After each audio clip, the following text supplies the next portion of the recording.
Hello, seekers of wisdom and inspiration. Today I am thrilled to embark on a journey with you, a journey into the hearts and minds of some of the world's most successful individuals. Together, we will explore the profound insights, timeless wisdom, and invaluable life advice that have propelled these individuals to extraordinary heights of achievement and fulfillment. In a world overflowing with information and opinions, it can be challenging to discern the truly impactful advice from the noise. But amidst the cacophony of voices, there are certain pearls of wisdom that stand out, nuggets of truth that have stood the test of time and continue to guide and inspire us to this day.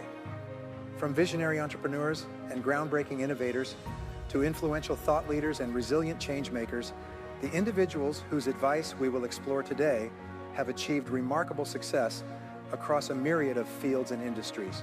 Their stories are not only a testament to the power of perseverance, determination, and resilience, but also a source of invaluable lessons for those who aspire to follow in their footsteps. As we delve into their words of wisdom, I encourage you to approach this journey with an open heart and a curious mind. Reflect on your own goals, aspirations, and challenges, and consider how the insights shared by these successful individuals can inform and enrich your own journey.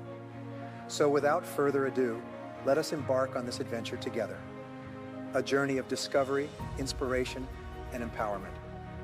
Get ready to glean the most powerful life advice from those who have walked the path of success before us. Are you ready? Let's dive in. The number one reason for success is that people focus on things with high potential consequences. The number one reason for failure is that people focus on things with low or no consequences.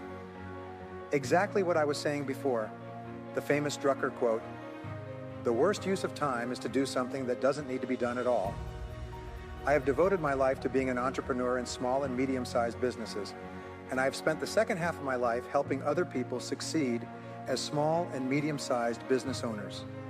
Carl Schramm from the Marion Ewan Coffin Foundation, the leading foundation in entrepreneurship, wrote an article in the Wall Street Journal 2 days ago. What he said was that there have been very few empirical studies on what actually makes a business successful. Most of what is taught in university entrepreneurship faculties is absurd. In fact, he said there are around 1687 entrepreneurship professors, and their main focus is self-indulgence, and saying that entrepreneurs have to have a business plan. And if you have a business plan, you will succeed. They spend 2 years in their faculties teaching people how to set up business plans, and 49 out of 50 businesses start without a business plan, including some of the most successful businesses in the world today. So now we are starting to learn what we really need to do to build successful businesses, and what Joe is doing here is absolutely wonderful because it can save you years of hard work and hundreds, even thousands of hours of hard work to understand how to do it much faster.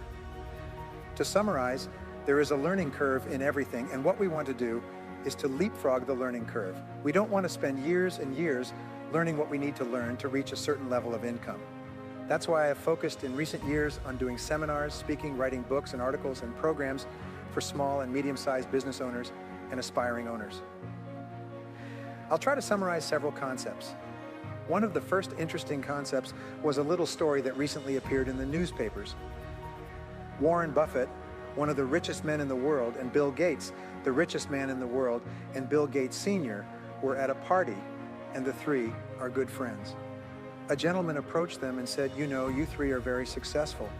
What would you say is the most important quality for success?" And the three, according to a witness, interrupted their conversation and said in unison, "Focus.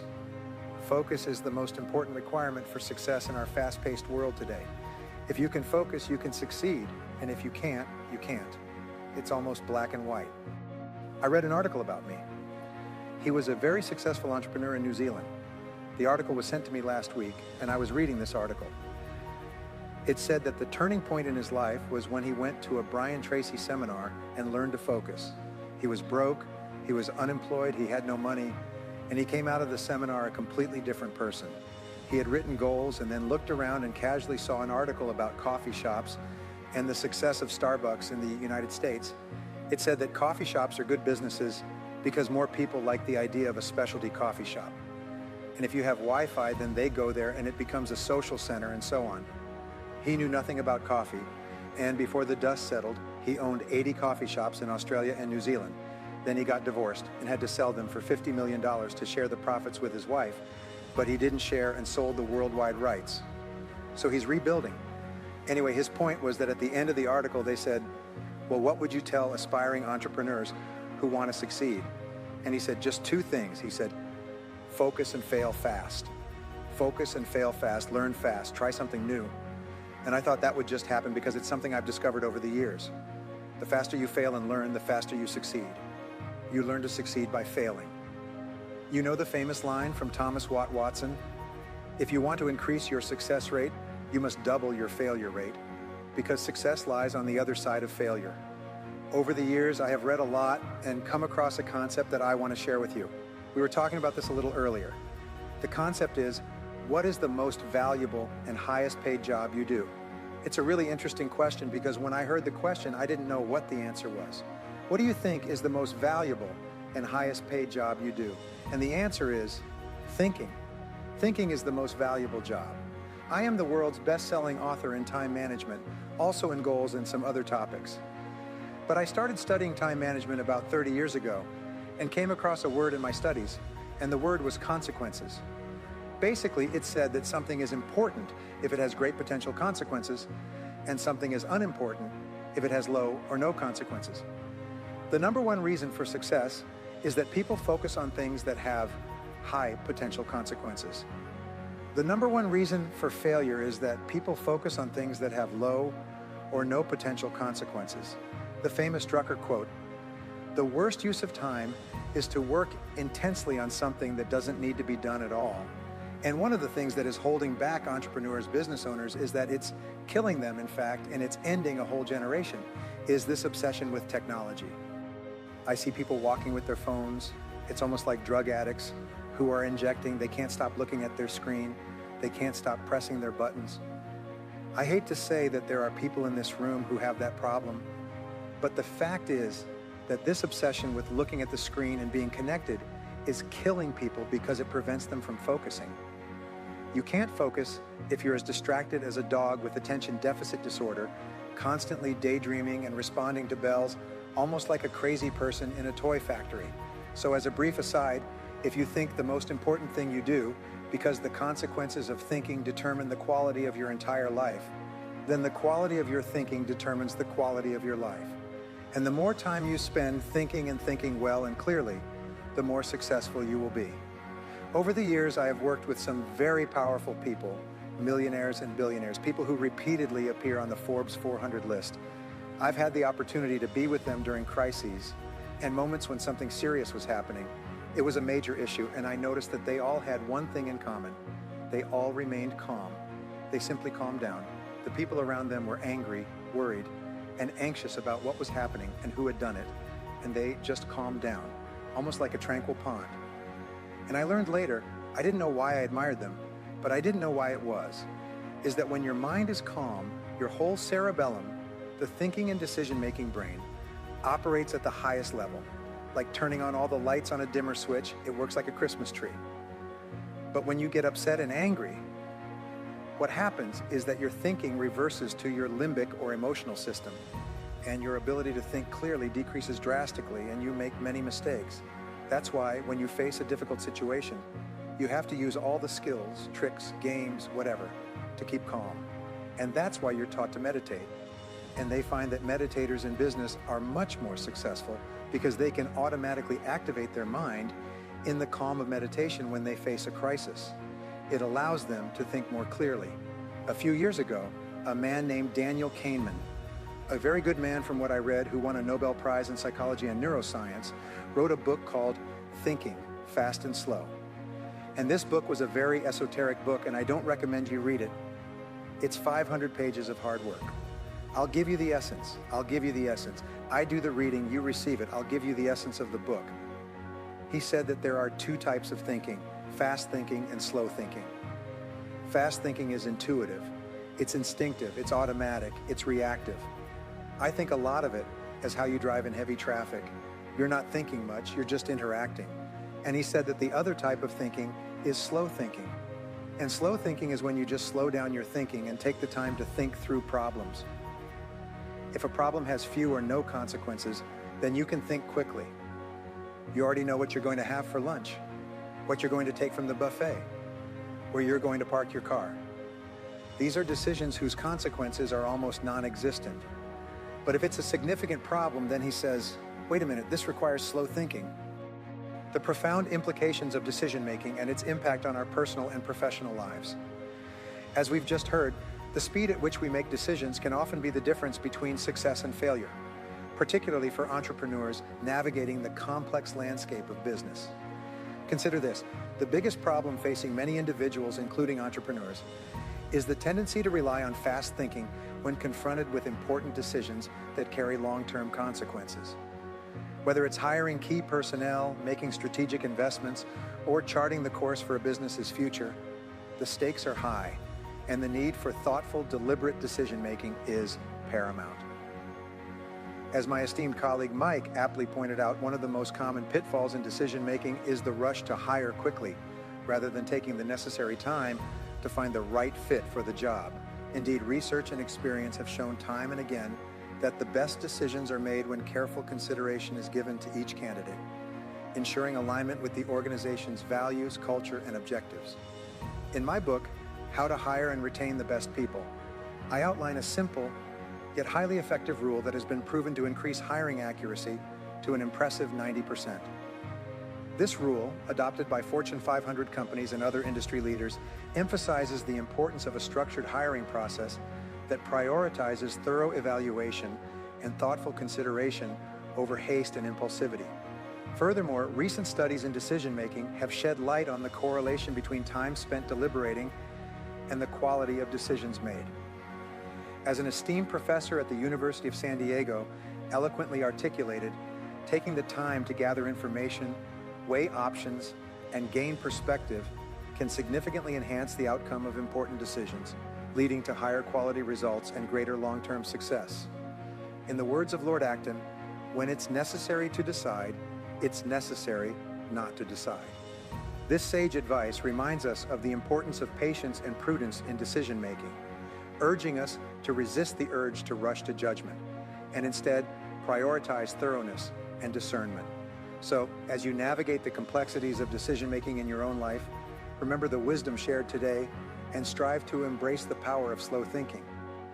By taking the time to pause, reflect, and deliberate, you can unlock the full potential of your decisions and chart a course towards greater success and fulfillment.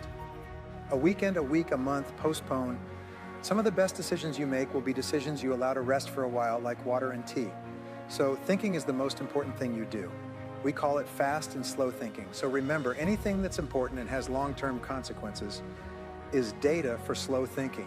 Discuss it with others, sit quietly, take a walk, let it ruminate in your mind, sleep on it. You know, they say, if it's important, sleep on it. The thinking format I start every seminar with is what I call zero-based thinking. And anyone who has known me for some time knows that I insist on this. Zero-based thinking is derived from zero-based accounting, where instead of increasing an expense in the next accounting period, you ask, should we be incurring this expense at all? Now with zero-based thinking, you look at your whole world and ask this question: knowing what I know now, is there anything I'm doing that I wouldn't start again today if I had to do it over? This is one of the best thinking tools I've learned, because in times of turbulence, you always have an answer to this question. Everyone has an answer. Some people have multiple answers. There are many things they are doing today that, knowing what they know now, they wouldn't do today. They wouldn't start products, they wouldn't hire people, they wouldn't invest. And these are the biggest burdens in life. They're like an anchor in the sea that slows the ship down. How do you know if you have a zero-based thinking situation? And many of you were asked to write down your problems as challenges, as opportunities. The answer is stress. Whenever you experience chronic stress, it's something that buzzes around when Joe speaks or when someone else speaks. You're busy thinking about it, you drive and think about it. It keeps you awake at night. It's something that bothers you, irritates you, angers you, and frustrates you. Whenever you have chronic stress, which means continuous and constant, this is a candidate for zero-based thinking. So you ask yourself, if I weren't in this situation now, knowing what I know now, would I get into it? If the answer is no, the next question is, how do I get out of here as quickly as possible? If ever the answer is that you wouldn't get into this today, it's too late to fix it, it's over. The only question now is how much you suffer, how much emotional suffering, how much financial suffering you endure before you leave. So the most important requirement for practicing zero-based thinking, which many people don't like to practice, is courage. I call it the C word. You need the C word. You need to have the courage to look at every part of your life and say, is there something I'm doing that, knowing what I know now, I wouldn't do again? The starting point of zero-based thinking is always in your relationships, both personal and business. Whatever it is, now make a quick analysis of everything. In my company, what we say is that we look at every person regularly and ask ourselves, if we hadn't hired this person and they came today to apply for their current job, knowing what we know now, would we hire them? If the answer is no, they leave that day. There's a little rule, by the way, in one of my books that says the best time to fire someone is the first time it crosses your mind. Because after that, there's only pain and suffering. And the longer you keep them in place, the more likely they are to sue you. And the more they sue you, the more it will cost you. So if you find you've made a mistake, cut your losses. The second area, has to do with every part of your business. Joel and I were talking about what I believe is a new revolutionary field. Although it's not revolutionary or new, but it's business model innovation. And it's based on the concept that whatever business model you're using today is probably obsolete if you're in some kind of business that uses technology for marketing, especially an information-based business, a knowledge-based business. In knowledge, consulting services, training, or anything else, your business is likely to be obsolete. Now, there are some companies that struggle, then they find a new business model, and the next year their business increases 5 or 10 times. The profits are overwhelming. They live in big houses on the hill, drive Cadillacs, and fly in private jets. And you say, what the hell did they do? They changed their business model. And if you don't change your business model, if it's the wrong business model, your competitors will come and eat your lunch, or you will go bankrupt. So it doesn't mean that your business model is wrong. It just means that you must be open to the possibility that your business model is obsolete. And that means there is a better business model, there is a superior business model, and your job is to find it. And again, there is no fixed answer to that, but I think this is a great area of thought. I think this is a great area, and it's like a tool for you to have. If it's not working and you can tweak it, then that's fine. If it's not working, have the courage to admit that it's not working and walk away. And as we draw the curtains on our exploration of the most powerful life advice from successful individuals, let us pause for a moment of reflection. The wisdom shared by these remarkable individuals transcends mere words. It is a distillation of their lived experiences, hard-won lessons, and unwavering commitment to excellence. Each piece of advice serves as a beacon of light, guiding us through the darkest of times and illuminating the path to our greatest aspirations. But let us not simply marvel at the wisdom of others. Let us also take action. Let us integrate these insights into our daily lives, infusing every decision, every action with the spirit of purpose, determination, and resilience. For it is through action that we truly embody the wisdom we have acquired and forge our own paths to success. As you reflect on the advice shared today, I encourage you to identify one key takeaway, a nugget of wisdom that resonates deeply with you and holds the power to catalyze positive change in your life. Commit to incorporating this insight into your daily routine and watch as it transforms your mindset, your habits, and ultimately your destiny. And remember, the journey to success is not a sprint, but a marathon, a relentless pursuit of growth, learning, and self-discovery. Along the way, you will encounter obstacles, setbacks, and moments of doubt. But take heart in the knowledge that you are not alone. Draw strength from the words of those who have gone before you, and know that with perseverance, resilience, and unwavering belief in yourself, you can overcome any challenge and achieve greatness beyond your wildest dreams. Thank you for joining me on this journey of discovery and inspiration. May the wisdom shared today serve as a guiding light on your path to success, and may you continue to strive for excellence in all that you do. Until we meet again, remember, the most powerful life advice comes not from those who have succeeded, but from those who have dared to dream.